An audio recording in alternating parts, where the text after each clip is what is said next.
안녕하세요. 내로남불인 남편에게 통쾌한 한방을 날려주었던 지방에 사는 김현주라고 합니다. 저희 부모님은 정말 좋은 분들인데요. 다만 마음이 너무 여리고 약하시답니다. 그런데 이 남편이란 놈이 그런 저희 부모님의 약한 마음을 이용해 자꾸 이득을 취하려고 들더군요. 게다가 이미 저희에게 큰 도움을 주셨던 저희 부모님을 무시하며 자기 가족만 챙기려고 들더라고요. 제가 부모님을 챙기려 할 땐 그렇게 치를 떨더니 아주 내로남불인 인간이었죠. 그래서 전 그 인간을 통쾌하게 뻥 차버렸는데 그 길었던 이야기를 한번 풀어보겠습니다. 전 원래는 서울에서 꽤 먼 지방에서 나고 자랐어요. 저희 부모님은 일주일에 7일 내내 정말 하루도 안 쉬고 장사를 하셨는데요. 그 덕에 저희 집은 부를 많이 축적한 편이었습니다. 어릴 땐 그렇게 잘 살지 못했지만 제가 두 돌이 지났을 때부터 부모님이 시작한 갈비집이 운 좋게 점점 유명세를 타며 옛말에 빌리자면 세간살이가 점점 늘어났대요. 막 졸부 이 정도는 아니었지만 부모님은 나중엔 우리가 살던 지방의 3층짜리 건물도 한 채 세우셨죠. 이게 다 너희 부모님이 착하게 살아서 그게 복으로 돌아온 거야. 너희 부모님 같은 사람들 없다. 그러니까 늘 아빠 엄마한테 잘해야 돼. 알겠지? 아빠는 삼남매 중 장남으로 저에겐 고모와 작은 아빠가 계셨습니다. 결혼한 뒤 각각 서울과 경기도에 살고 계시던 두 분은 아빠를 정말 좋아하고 따르셨어요. 아빠는 부모님을 일찍 여인 뒤 가장이 되어 고모와 작은 아빠를 부모처럼 키우셨다는데요. 중학교 진학부터 포기하며 남의 집 농사도 짓고 공장에도 다니며 고모와 작은 아빠를 공부시키셨다고 해요. 아빠는 나중이 되어서야 검정고시로 고졸 학력까지 취득하실 수 있었죠. 작은 아빠는 그런 아빠 덕에 그 힘든 형편에 대학까지 졸업할 수 있으셨다고 해요. 우리 결혼도 다 너희 부모님이 시켜주신 거야. 너희들 아빠도 아빠지만 너희들 엄마도 천사가 따로 없었어. 자기도 젊은 나이 시집와 시누이 시동생 데리고 살면서 밥 빨래 다 해주고 선자리도 발품 팔아서 다 알아봐주고 너희 부모님 우리에게 은인이야, 은인. 그렇게 늘 좋은 날만 가득했다면 얼마나 좋을까요? 행복했던 저희 집은 저와 6살 차이가 났던 저희 오빠로 인해 점점 수렁으로 빠지기 시작했습니다. 오빠는 고등학교 1학년 때 학교에서 친구들에게 심한 소외를 당하며 등교 거부를 하기 시작했습니다. 부모님이 울며 설득도 하고 화도 내보셨지만 오빠는 아예 방문을 잠그고 거실로도 나오지 않더라고요. 수철아, 밥 여기 나왔으니까 가지고 들어가서 먹어. 남기지 말고, 어? 부모님은 늘 닫혀있는 오빠의 방을 보며 애를 태우셨답니다. 결국 고등학교도 제대로 졸업하지 못한 오빠는 거의 5년을 방에만 갇혀 힘든 시기를 보냈어요. 그런 오빠도 국방의 의문을 피하지 못했는데요. 부모님이 억지로라도 꾸준히 데려가던 정신과에서 받은 우울증 진단으로 오빠는 공익근무요원으로 복무하게 됐습니다. 그래도 계속 집에만 갇혀있던 오빠가 공익생활은 잘할 수 있을까? 부모님도 저도 걱정이 많았어요. 그런데 생각보다 사람들과 지내기가 수월했던 건지 오빠가 변해가기 시작하는 거예요. 처음엔 서툴고 불안해했지만 오빠는 작은 업무들을 맡으며 서서히 자신감을 되찾아갔습니다. 오빠는 점점 방에만 틀어박혀 있지 않고 가족들과 가끔 대화도 하고 밥도 식탁에서 먹었어요. 한 번씩 게임이나 인터넷 채팅으로 만난 사람들을 만나러 간다며 외출을 하기도 했고요. 수철아, 고맙다. 이렇게 다시 마음을 열어줘서 정말 고마워. 부모님은 이건 기적이라며 눈물을 흘리셨습니다. 심지어 오빠는 복무 기간 동안 열심히 공부해 고졸 검정고시 시험까지 합격했어요. 이제야 저희 집안에 다시 평화가 찾아오나 싶더라고요. 하지만 그건 더 큰 불행의 시작이었던 겁니다. 어머니, 아버지, 저 친구랑 같이 두 분처럼 장사를 시작해보고 싶은데요. 좀 도와주시면 안 될까요? 게임에서 만난 친구가 베이킹을 오래 했다는데 같이 장사를 해보자고 하더라고요. 서울에서요. 오빠는 다시 민간이 된 후 큰마음 먹고 한 직장에 취직했었습니다. 하지만 오빠는 직장에 잘 적응하지 못했고 그 짧은 기간에 2번이나 직장을 옮겼어요. 그리고 3번째 직장도 그만두더니 무슨 게임에서 만나 현실 친구가 된 사람과 동업을 하고 싶다며 부모님께 도움을 부탁하더군요. 그때가 제가 막 대학교에 들어갔을 때였죠. 사실상 오빠의 평범한 삶은 한번 포기하셨던 부모님은 그런 오빠의 부탁을 외면하지 못하고 들어주셨습니다. 어쨌든 당시 저희 집은 여유가 많았으니까요. 오빤 자긴 돈도 없으면서 서울에 무려 아파트 전세를 얻어달라고 했고 창업 비용도 만만치 않은 금액을 요구하더라고요.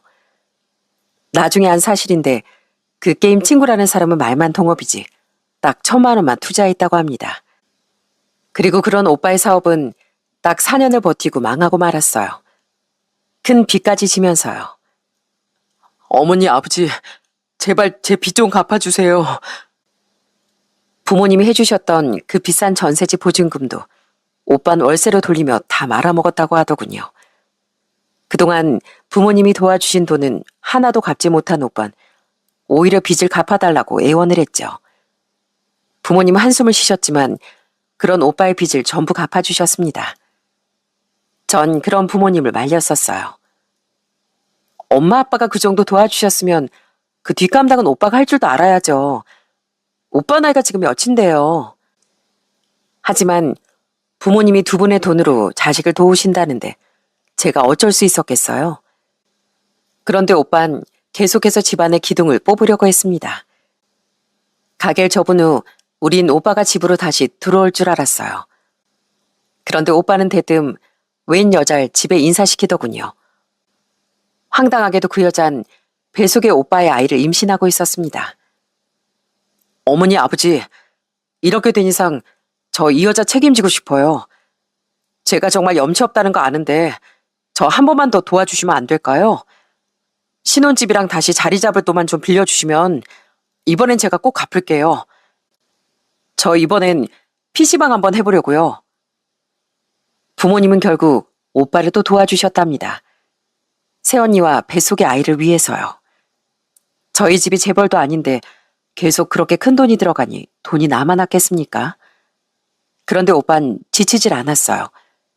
스스로 노력할 생각은 않고 알바들로만 PC방을 돌리다 오빤 또 PC방을 말아먹었습니다. 그런데 그 와중에 새언니 몰래 대출까지 받아 주식을 했다네요. 오빠에게 남은 건 또 막대한 빚뿐이었죠. 그 일로 오빤 이혼을 당했고 새언니는 재산 분할과 함께 양육비도 일시불로 받아갔습니다. 제발 한 번만 도와주시면 이번엔 정말 사업 도와달라는 얘기 같은 거 안 드릴게요. 저 너무 외롭고 스스로가 처량해요. 지금 빚까지 제대로 못 갚으면 신용불량자까지 된다고요. 제가 이렇게 된 건 따지고 보면 불행한 사춘기 시절을 보낸 탓이에요. 남들보다 뒤처진 만큼 빨리 따라잡아 보려다 이렇게 된 거라고요. 당시 부모님은 연세가 벌써 70을 넘어가며 갈비집을 좋은 권리금을 받고 넘기셨습니다. 당시 상권도 많이 무너지고 다른 가게들에 밀려 2분의 식당은 매출이 많이 떨어진 상태였어요. 그래서 더 늦기 전에 권리금이라도 챙기고 겸사겸사 이젠 좀 쉬실 겸 가게를 넘기신 거죠. 그런데 그렇게 가게를 처분한 돈마저 결국 오빠에게 들어가고 말았습니다. 부모님은 한심한 짓을 하긴 했지만 PC방을 말아먹고 이혼까지 당한 오빠가 신용불량자까지 되도록 차마 내버려 두실 수는 없었던 거예요. 처음엔 죽이 되든 밥이 되든 알아서 하라며 도와주지 않으시려고 했는데 오빤 스스로 나쁜 선택까지 하려고 했었어요. 제가 보기엔 솔직히 딱 봐도 쇼인 것 같았는데 마음 약한 부모님은 결국 오빠에게 또 마음이 약해지셨던 거죠. 그 뒤 오빠는 어찌저찌 수중에 있는 돈으로 서울의 허름한 전셋집을 구하더라고요. 그리고는 한 공장에 취업해 이번엔 마음을 다 잡았는지 꾸준히 일을 다니기 시작하더라고요. 그래도 네 오빠가 이제야 사업 욕심을 버리려나 보다. 주식도 더는 손대지 않기로 약속했으니까 제발 앞으로는 사고치지 않았으면 좋겠구나. 전 제발 집안의 기둥을 뽑아먹는 오빠가 정신을 차렸길 바랬습니다. 그 뒤 한동안 오빠가 잠잠해지며 저희 집엔 이번엔 저로 인한 이벤트가 생겼어요. 제가 같은 지역의 회사에서 영업직으로 일을 하던 2살 연상의 남편과 결혼을 하게 된 거죠. 그리고 그때 부모님은 저희 신혼집으로 아파트를 한 채 마련해 주셨습니다. 이곳은 서울에 비해 집값이 많이 저렴한 편이라 가능했던 일이었죠. 엄마, 아빠, 2분 오빠 때문에 돈도 많이 없으시잖아요. 그냥 그 돈 2분 노후 자금으로 쓰세요. 아유, 아니다. 이건 너 결혼할 때 주려고 따로 빼놨던 돈이야. 그동안 늘 네 오빠 밑으로만 돈이 들어간 것 같아 너한테 많이 미안했다. 그리고 우리 아직 자식 걱정받을 정도는 아니야. 그리고 우리한테는 아직 3층짜리 그 상가 건물도 남아있잖니. 거기서 나오는 월세만 해도 우린 충분하다. 그때 2분의 말씀을 듣고 저도 남편도 많이 감사했습니다. 제가 집안 형편에 대한 이야기를 많이 하지 않아 나중에 남편은 좀 놀랐다는 듯 말하기도 했죠. 어머님, 아버님 건물 주셨어? 그때만 해도 남편이 저희 부모님의 재산에 눈독 들일 거라곤 생각도 못했습니다. 연애 기간 동안 지켜본 남편은 성실하고 정직한 사람이었거든요. 그런데 견물생심이라고 눈앞에 탐나는 떡이 생기면 사람은 변하기 마련이더라고요. 여보, 장인 장모님 뵌지 너무 오래된 것 같다. 우리 오늘 장인어른 좋아하시는 삼겹살 사들고 처가에 놀러 갈까? 남편은 처음엔 저희 부모님께 정말 잘했습니다. 오빤 일이 힘들다며 친정엔 거의 내려오지 않았는데 자신이라도 아들 노릇을 해야 하지 않겠냐고 하더라고요. 그런 남편은 결혼한 지 얼마 안 돼요. 갑자기 자기 사업을 하고 싶다고 말하더군요. 영업하면서 쌓아놓은 인맥도 있고 내가 회사 차리면 따라오겠다는 기술자랑 개발자도 있어. 사실 결혼 전부터 계속 구상한 건데 나 믿고 한 번만 도와주면 안 될까? 조금 고민하긴 했지만 전 남편을 응원해주기로 했습니다. 제가 알기론 남편은 성실한 사람이었고 부모님이 집을 마련해 주신 덕에 우린 여유 자금도 좀 가지고 있었거든요. 그런데 자신 있게 사업을 시작한 남편은 저희 아들이 2돌이 지났을 때 결국 사업을 접어야 했습니다. 다행인 건 그나마 빚은 남지 않았다는 거죠. 남편은 운이 없었다고 말했지만 솔직히 제 생각은 달랐어요. 성실한 줄만 알았던 남편은 막상 사업가가 되어보니 사업가로선 그렇게 부지런한 사람이 아니더라고요. 게다가 옆에서 지켜보니 사업 수완도 별로 없었고 내부에서보단 외부 탓을 먼저 하던 사람이었어요. 그냥 남편은 사업이 맞지 않은 사람이었던 거죠. 그 후 남편은 다시 다른 회사에 취업을 했습니다. 전보다 좋지 않은 조건으로 취업해 연봉이 어느 정도 높았던 저에 비해 벌이가 비교적 많이 적어졌었어요. 난 이런 데서 썩고 있을 사람이 아닌데. 남편은 자꾸만 불만스러운 듯 이런 말을 중얼거리더군요. 그러더니 언젠가부턴 친정에 가서 자꾸 이런 얘기를 꺼내는 겁니다. 저 장인어른, 그 건물 담보로 대출받아서 제 사업에 한번 투자해 보실 생각 없으세요? 아니, 전에 형님 사업엔 2번이나 투자해 주셨다길래 혹시 저한테도 투자해 주실 생각 없으신가 해서 이번엔 크게 제대로 벌여보려고요. 여보, 지금 무슨 말을 하는 거야? 한번 해보고 아닌 거 알았으면 됐지. 또 무슨 사업 타령이야. 평소 잘하던 사이가 저런 말을 하니 부모님은 난처한 기색을 표하셨어요. 집에 있는 돈도 아니고 대출을 받아서 투자해달라니 당연히 당혹스러우실 법하죠. 무엇보다 전 오빠로 인해 사업에 재주가 없는 사람은 또 사업을 시작해봤자 더 힘들어지기만 한다는 걸 깨달았거든요. 그런데 저와 상의도 없이 저런 말을 하니 화가 나더라고요. 더 화가 났던 건 그럼에도 불구하고 가면 갈수록 더 노골적으로 친정 부모님께 투자를 요구하던 남편의 태도였습니다. 솔직히 저희 집사람보다 형님한테 장인어른 장모님이 도움을 더 많이 주셨잖아요. 자식들한테 공평하셔야죠. 저 지난번 사업에서 정말 많이 배웠어요. 이번엔 정말 성공할 수 있는데 한 번만 어떻게 안 될까요? 진짜 이 인간이 뭘 잘못 먹었나 싶더라고요. 당연히 그날 집에 와서 전 남편을 아주 쥐잡듯이 잡았습니다. 당신 우리 부모님이 우스워? 뭐 우리 부모님한테 돈 맡겨놨어? 집 마련해 주셨으면 넘치게 해주신 거지. 대체 뭘 더 바라는 거야? 그리고 내가 말했지. 당신은 사업에 재능 없다고. 그런 말 좀 하지 마, 서운하니까. 그리고 난 장인 장모님께도 진짜 서운해. 두 분 마음 약해서 형님한테 그렇게 다 퍼주신 거라며. 그래서 나도 좀 조르면 도와주실 줄 알았더니 역시 사위랑 자식은 다른 건가 보지? 이제 보니 이 인간이 저희 부모님의 약한 마음을 일부러 이용하려고 한 거더군요. 너무 기가 찼던 전 남편을 방에서 내쫓아버렸죠. 그 뒤 두어 번 더 저희 부모님을 설득하는 데 실패한 남편은 완전히 삐져선 친정에 잘 가지도 않으려고 했습니다. 당연히 저와는 사이가 갈수록 나빠졌고요.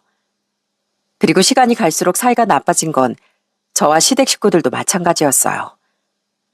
평범한 형편이었던 시댁엔 시부모님과 바람을 피워 아이가 없을 때 이혼당했다던 남편의 누나, 이렇게 셋이 살고 있었어요.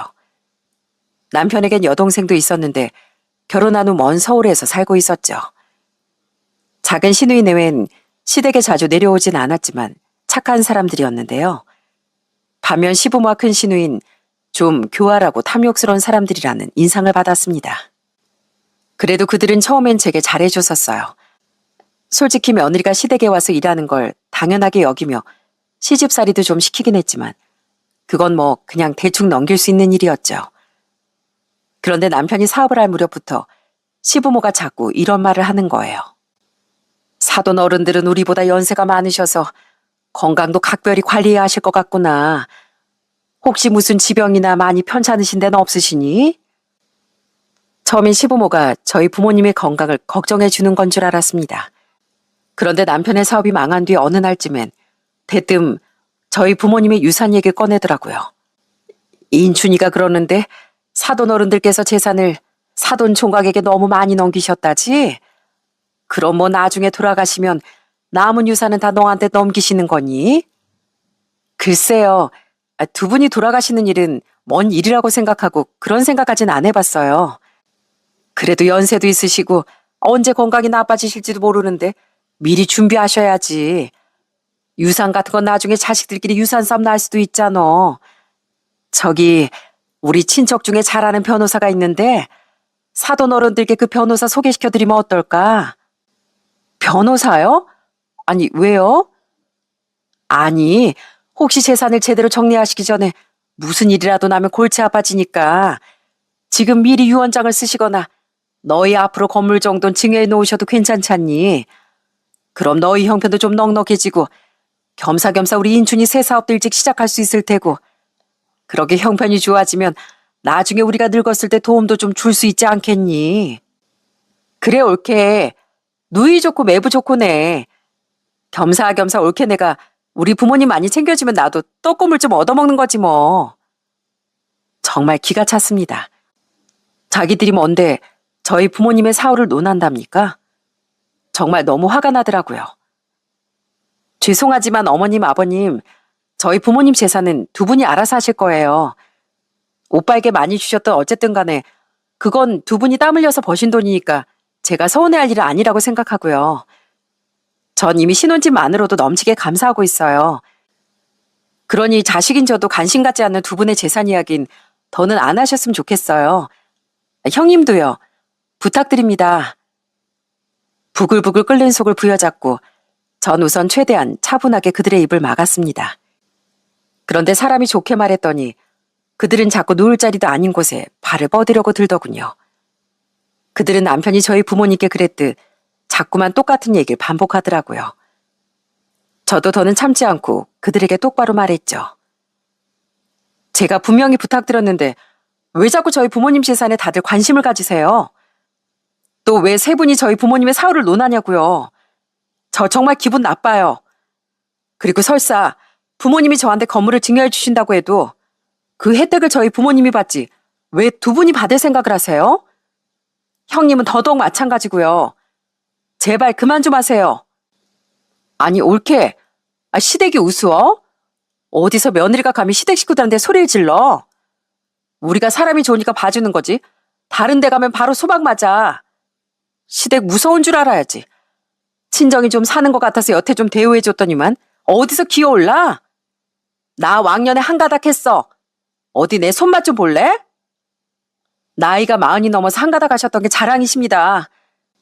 형님은 그렇게 좋은 며느리였어서 바람 피워서 소박 맞으셨어요?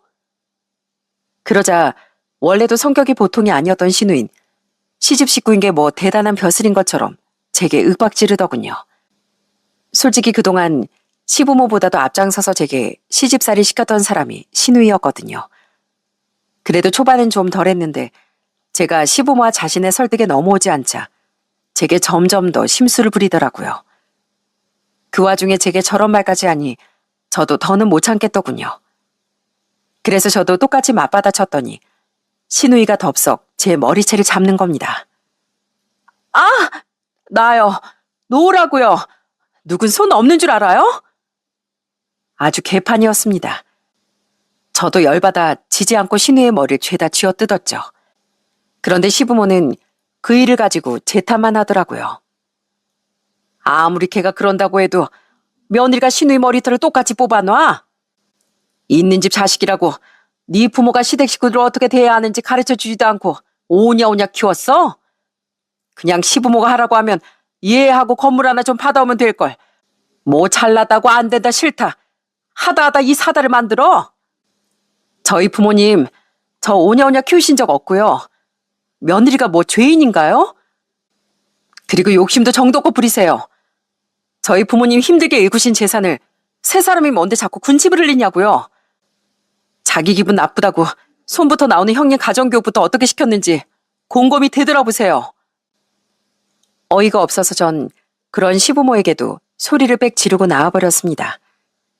더 기가 막혔던 건 자기 부모님에게 함부로 했다며 남편도 제게 화를 냈다는 거예요. 당신이 장인 장모님이 소중하듯 나도 우리 부모님이 세상에서 제일 소중해. 우리 부모님이 며느리한테 그런 소리를 듣고 얼마나 무안하셨겠어? 시댁 식구들에게도 남편에게도 정말 오만 정나미가 다 떨어졌습니다.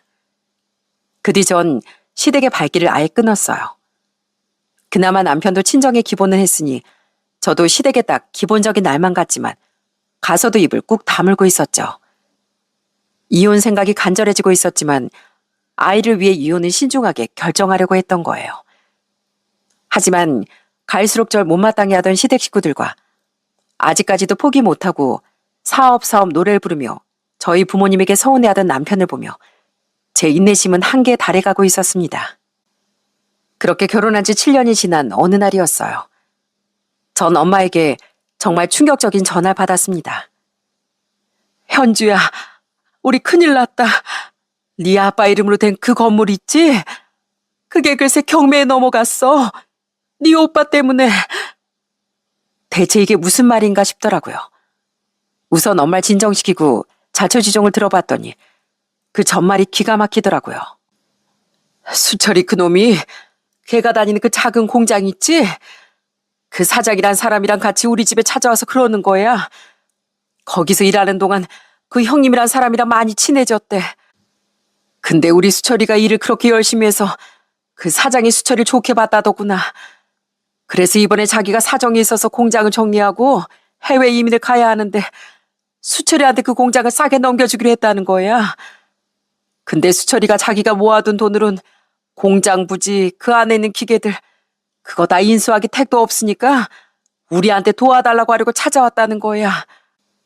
설마 또 돈을 빌려달라고 했다는 거예요? 그래, 건물을 담보로 해서 대출을 받아달라고 사정하더라. 당연히 우린 처음엔 거절했지. 그런데도 그 뒤로 수철이가 몇 번이나 찾아와서 그 공장 연매출이 어떻게 되고 순이익이 어떻게 되는지 보여주고 그 공장하고 거래하는 업체들까지 전부 다 확인시켜주더라. 인수만 하면 우리 돈을 갚는 거 시군죽 먹기라고 말이야. 부모님은 공장 사장까지 직접 데려와 보여주고 이번엔 다르다는 근거까지 보여준 오빠의 말에 넘어가셨다더군요. 성공할지 실패할지 아무 기약 없는 사업이 아니었으니까요. 그게 몇 달 전 일이었는데 부모님은 제가 괜한 걱정을 할까봐 그동안 아무 말씀도 하지 않으셨다네요. 그런데 알고 봤더니 오빠의 말이 전부 거짓이었다는 겁니다. 그 망할 놈이 우릴 속인 거야. 지 부모를. 그놈 이미 작년에 그 공장 그만뒀었대.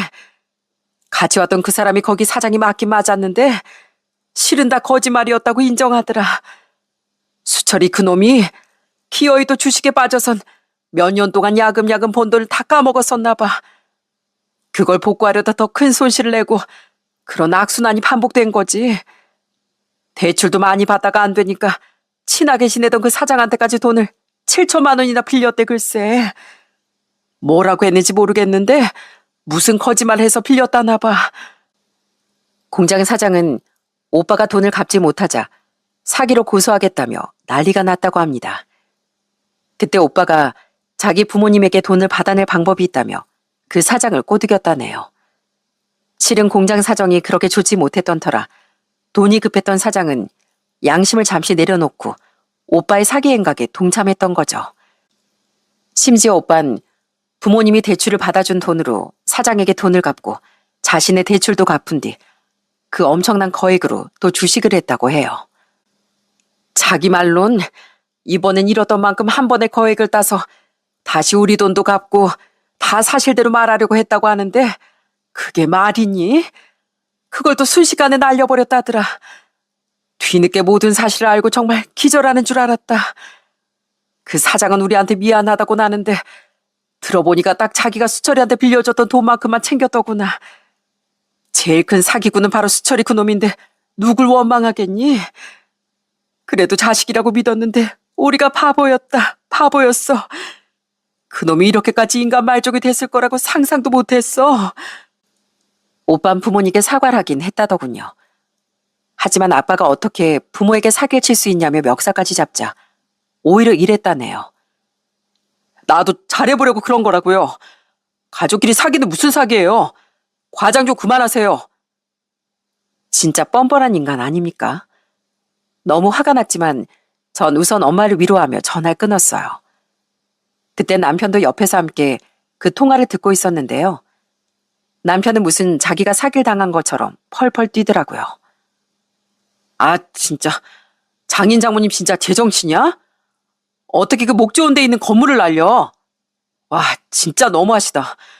내가 도와달라고 할 때 눈도 하나 깜짝 안 하시더니 아우 열받아. 아까워 죽겠네. 당신 건물이 날아갔니? 당신 그러는 거 속보여. 저희 부모님이 잘하셨다고 못하겠지만 당시 저희 부모님 연세가 거의 80 직전이었거든요. 왜 사기꾼들이 노인분들을 대상으로 사기를 많이 치겠어요?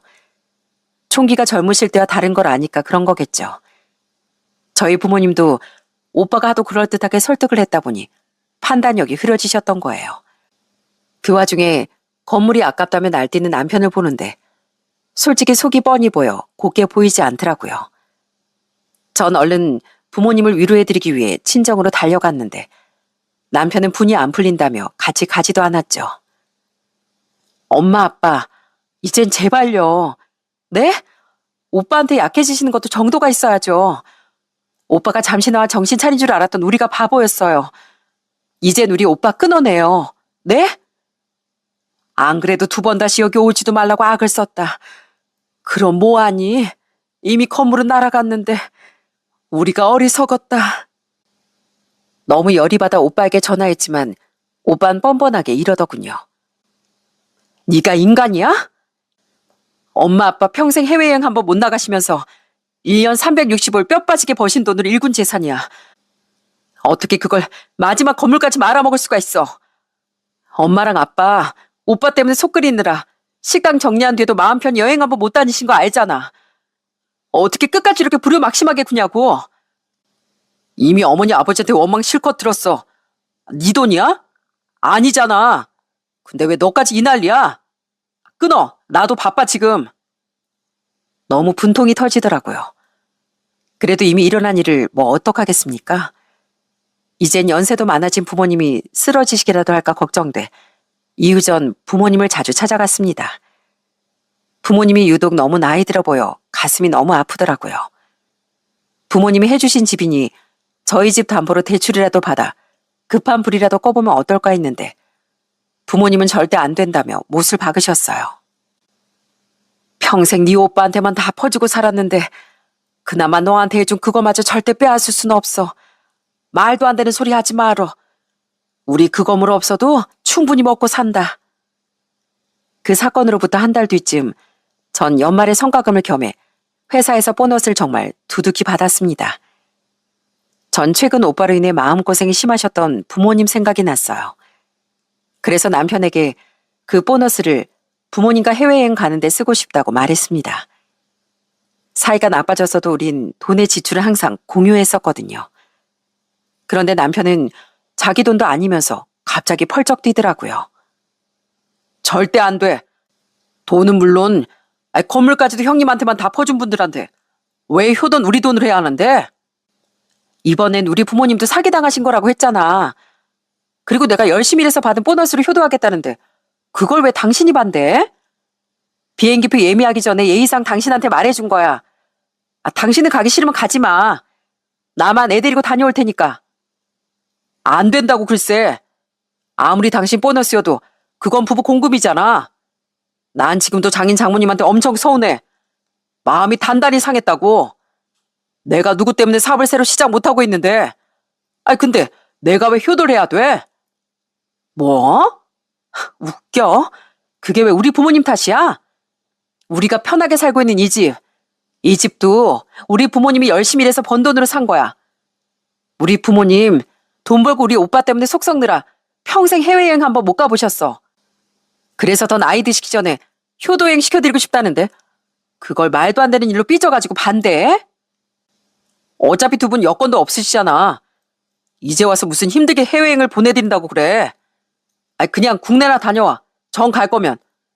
당장은 안 돼도 언젠간 우리한테 넘어올 거라고 믿고 내가 얼마나 그 건물이 우리한테 돌아오길 기다렸는데 내가 얼마나 실망했는지 알아? 아무튼 안 된다고 얘기했다 난. 남편은 끝까지 반대라더니 멋대로 씩씩대며 나가버리더군요. 진짜 어이가 없더라고요. 그 인간은 끝까지 그 건물에 군침을 흘리고 있었던 겁니다. 더 황당했던 게 뭔지 아시나요? 그로부터 한 달 뒤 남편은 저와 상의도 없이 시댁 식구들 데리고 해외여행을 떠났답니다. 저와 아이만 두고 자기 혼자서요. 그나마 작은 시누이네는 가지 않은 모양인데 정말 기가 찼죠. 남편은 여행을 떠나기 전날 아무렇지도 않게 짐을 싸며 제게 여행 사실을 말해줬습니다. 우리 어머니 곧 생신이잖아. 기념으로 가려고 3주 전쯤에 숙소랑 비행기표 다 예약해놨어. 우리 누나만 자기 목 따로 냈고 부모님 여행 경비는 다 내가 부담하기로 했어. 뭐? 그걸 왜 나한테 말을 안 했어? 장인 장모님 모시고 여행 가는 건 절대 내가 안 된다고 했는데 우리 부모님 모시고 해외여행 가자면 당신이 알겠다고 했겠냐? 난리치게 뻔해서 아예 말도 안 꺼냈지 뭐. 기가 막혀서 정말. 당연하지. 완전 내로남불이잖아 이거. 막말로 당신 부모님이 우리 결혼할 때 10원짜리 하나라도 보태줬어? 아니잖아. 당신 논리대로라면 서운하게 한 부모는 부모도 아니라고 생각하는 것 같은데 이건 말이 안 되지. 그리고 적어도 지출 내역은 서로 투명하게 하자더니 당신은 나 몰래 그 큰돈을 멋대로 썼다고? 우리 부모님은 우리한테 뭘 해줄 형편이 안 되셨잖아. 우리 누나랑 동생한테도 못 해줬는데 서운할 게 뭐가 있어?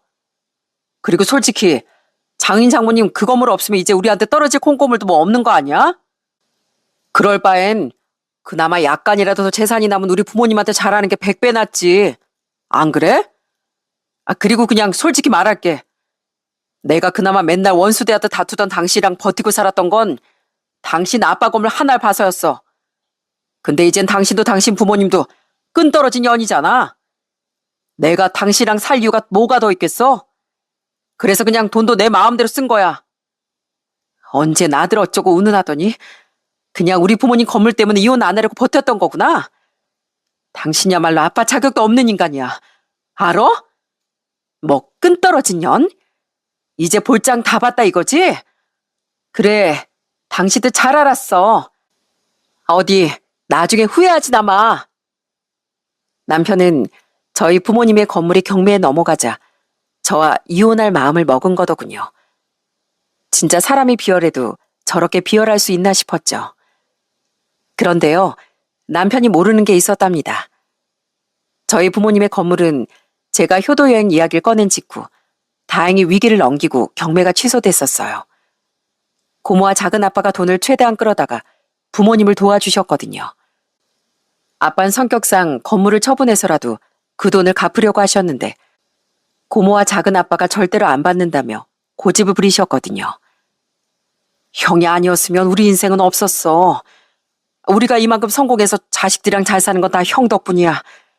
그러니까 그 은혜 지금 우리가 갚는 거야. 그때 두 분의 마음 씀씀이에 부모님은 눈물을 쏟아내셨습니다. 또 전 한 달 전 남편의 말을 무시하고 부모님과 해외여행 계획을 세웠었어요. 남편이 하는 말을 들어보니 더는 남편에게 최소한의 존중을 해줄 필요성도 못 느꼈고, 솔직히 저도 그때 이혼을 마음먹었었거든요. 그동안 전 조용히 변호사를 알아보고 이혼 얘기 꺼낼 시기를 보고 있었죠. 저는 2달 뒤로 부모님과 함께 여행 갈 비행기 티켓도 예약해뒀습니다.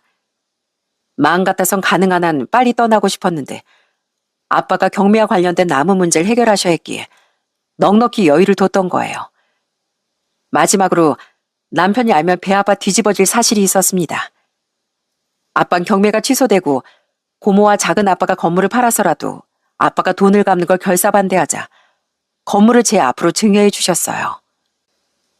우리가 가지고 있어봤자 네 오빠가 호시탐탐 노리기나 할 거 아니냐. 어차피 나중에 그 건물 네게 주려고 했는데 그냥 이참에 일찌감치 증여해 주마. 그게 안전해. 부모님은 오빠가 아예 손도 대지 못하게 술을 쓰셨던 겁니다. 그렇게 건물을 탐내던 인간이었으니 그걸 알면 얼마나 배가 아팠겠어요. 남편은 아무것도 모른 채 룰루랄라 해외여행을 떠났죠. 전 남편이 여행 가 있는 동안 남편의 짐을 전부 이삿짐을 맡아주는 컨테이너 박스 업체에 맡겨버렸어요. 그리고 저도 집을 금매로 내놓고 친정 부모님의 집으로 들어가 버렸고요. 부모님은 제 이혼 이야기를 각오했다는 듯 덤덤히 받아들이며 절 위로해 주시더라고요. 전 당연히 집의 비밀번호도 바꿔뒀는데요. 남편에겐 헛걸음이나 한번 하라는 마음으로 말도 안 해줬습니다. 역시나 3박 4일 뒤 여행에서 돌아온 남편은 제게 전화를 걸어 난리를 치더라고요. 뭐?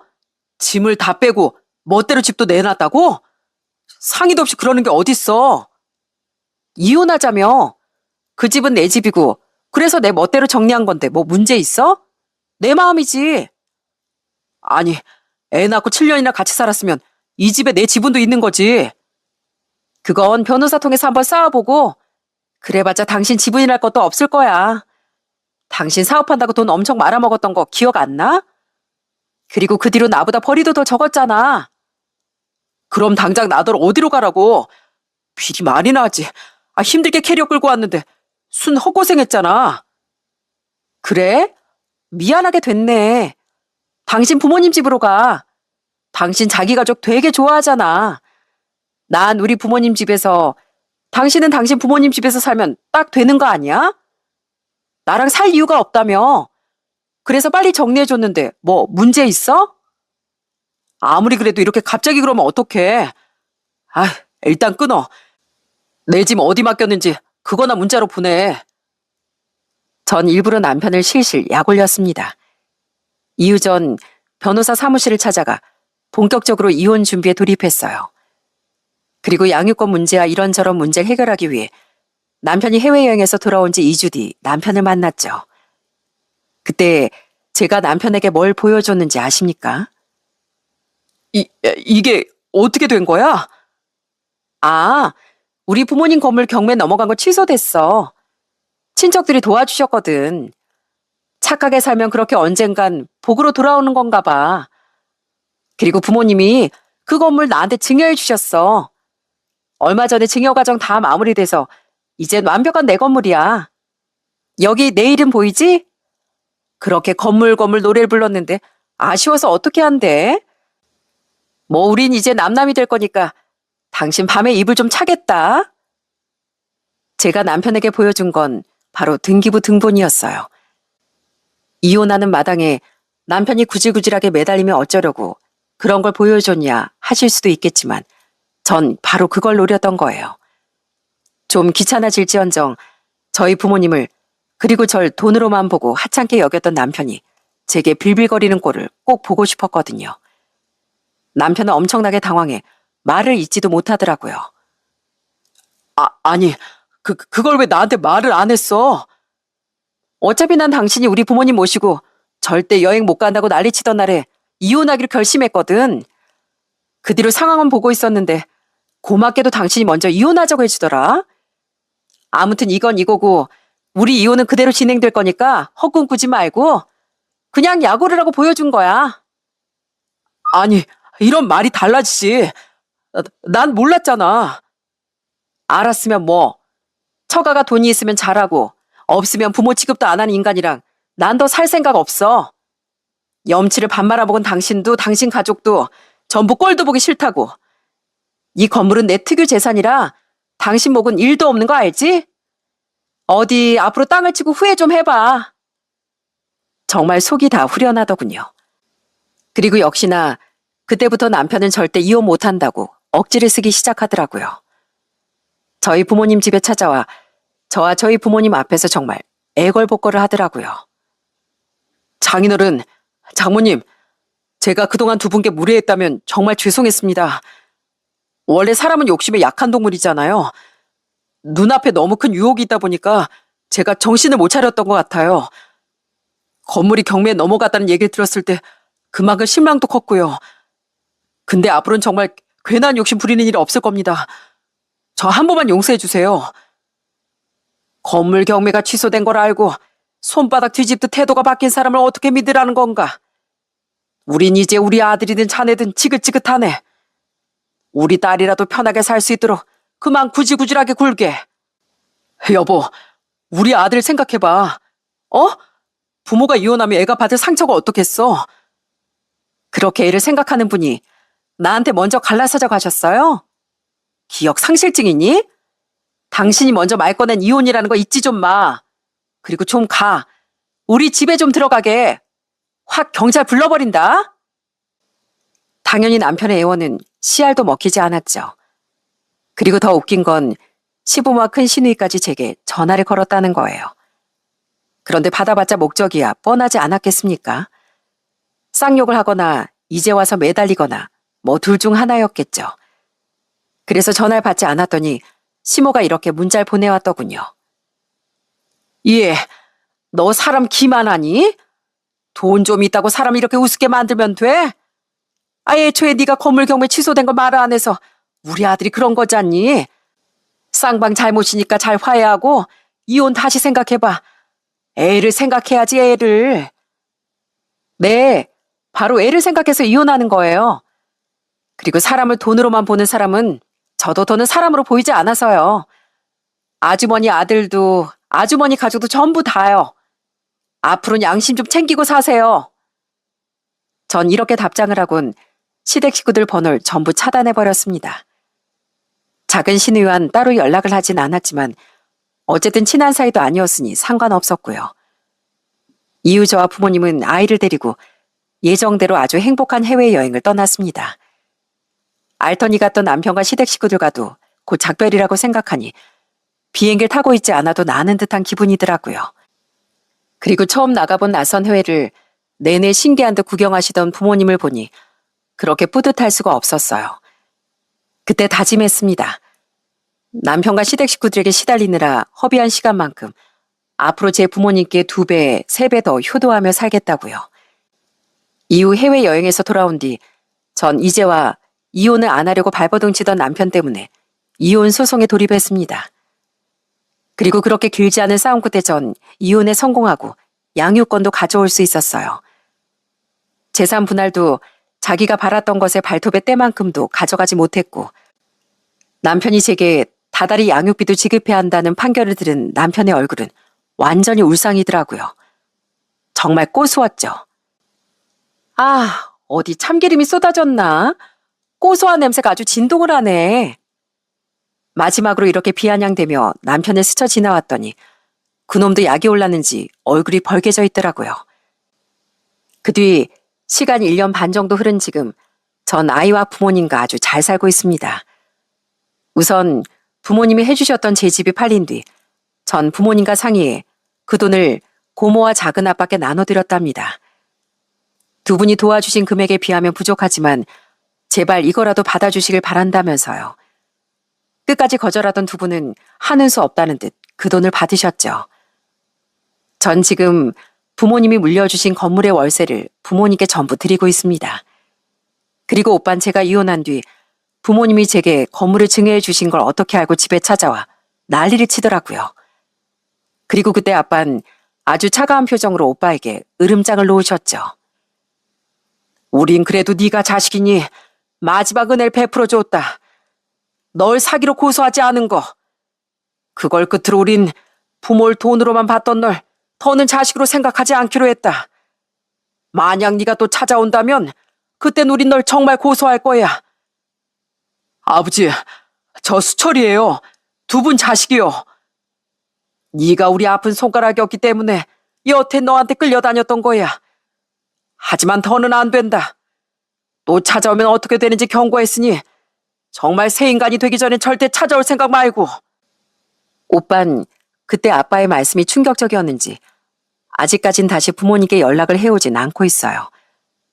부모님도 저도 만약 오빠가 연락을 해온다고 해도 받아줄 생각이 없습니다. 오빠가 정말 정신 차리고 개가천선해서 자신의 잘못을 뉘우치지 않는 한 우린 평생 오빠를 가족으로 생각하지 않고 살아가려고 해요. 전 남편은 지금 다행히 양육비를 꼬박꼬박 보내고 있습니다. 면접 교섭권 때문에 아이도 한 번씩 전 남편에게 보내고 있는데 아직 아이가 어려서 그 과정에서 전 남편의 얼굴을 한 번씩 봐야 했어요. 제가 아이를 데려다 줘야 했으니까요. 전 남편은 아직 자기 부모 집에 얹혀 살고 있는 것 같은데 절 볼 때마다 미련이 아주 뚝뚝 떨어지곤 하더군요. 하지만 제가 자신을 벌레 보듯 바라보는 걸 알고 차마 용기를 못 내는 것 같더라고요. 앞으로 그 인간이 미련의 밑자만 보이면 전 날카로운 말로 주제 파악을 제대로 시켜줄 생각입니다. 제 사연의 내용은 여기까지예요. 이렇게 지금 부모님은 너무 아픈 손가락이라 차마 놓지 못하고 오래도록 붙들고 계셨던 오빠를 드디어 포기하셨답니다. 제 앞에선 티내지 않으시려고 애쓰시지만 가끔 두 분 모두 오빠를 떠올리며 몰래 눈물 지으신다는 걸 잘 알고 있어요. 그런 부모님이 조금이라도 편안한 노후를 보내실 수 있도록 전 부모님 곁에서 최선을 다해 살아가려고 합니다. 저희 아들을 바르게 키우면서 말이죠. 제가 그렇게 길지 않은 인생을 살면서 느낀 게 있는데요. 그건 사람보다 돈의 가치가 높다고 생각하는 사람들이 생각보다 많다는 겁니다. 그런 잘못된 가치관을 가졌기에 누구보다 소중히 해야 할 사람, 내 가족을 돈으로만 볼 수 있는 거겠죠. 자신의 행복을 위해선 돈이 더 중요하다고 생각했으니까요. 하지만 유명한 말이 있죠. 사람 나고 돈 났지 돈 나고 사람 난 거 아니라는 말이요.